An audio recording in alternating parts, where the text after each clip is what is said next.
Jux amepata nafasi ya kwenda kwa rais mstaafu Dr. Jakaya Mrisho Kikwete, na lengo lake kubwa lilikuwa ni kwenda kumtambulisha mke wake Priscilla. Kupitia ukurasa wake wa Instagram ameshare video ambayo ina maneno yanayosomeka: hatimaye nimepata nafasi na baraka kubwa za kumtambulisha rasmi mke wangu kipenzi Priscilla kwa Mheshimiwa Dr. Jakaya Mrisho Kikwete, rais mstaafu wa awamu ya 4 wa Jamhuri ya Muungano wa Tanzania, pamoja na mke wake mpendwa Mama Salma Kikwete.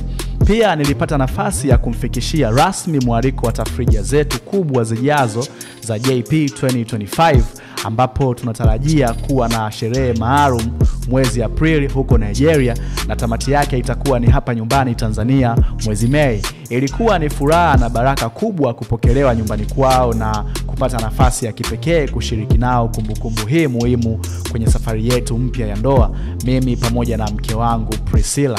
Tunatoa shukrani za dhati kwa mzee wetu Mheshimiwa Dr. Jakaya Mrisho Kikwete pamoja na Mama Salma kwa mapokezi yao ya upendo. Lakini pia toka Jux na Priscilla wameoana, unaweza ukaona ni watu ambao wameingia kwenye ndoa, na unaona ni watu ambao bado wanaendelea kufanya ziara mbalimbali kama sehemu ya kufurahia ndoa yao, na bado ziara zitakuwa ni nyingi sana kama hiyo ya JP 2025 huko Nigeria mwezi wa 4, ambayo tamati yake itafanyika hapa nyumbani Tanzania. Jina langu ni Mkaka Nose, hii ni PMTV 2.